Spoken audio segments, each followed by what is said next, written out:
ఉంటుంది, అంతర్వాహిని అయి ఉంటుంది.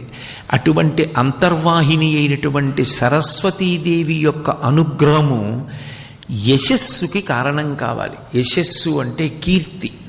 కీర్తి ఎవడు పొందాడో వాడు పరదేవతానుగ్రహాన్ని పొందాడు అని గుర్తు. అందుకే మీరు సరస్వతి అష్టోత్తరం చదవండి, లక్ష్మీ అష్టోత్తరం చదవండి, పార్వతీదేవి అష్టోత్తరం చదవండి, అమ్మవారి నామాలన్నింటిలో మీకు ఒక నామం తప్పకుండా కనపడుతుంది, యశస్విని అని. యశస్విని అంటే కీర్తినిచ్చున్నది. కీర్తి ఒక రాత్రికి రాత్రి వచ్చేది కాదు.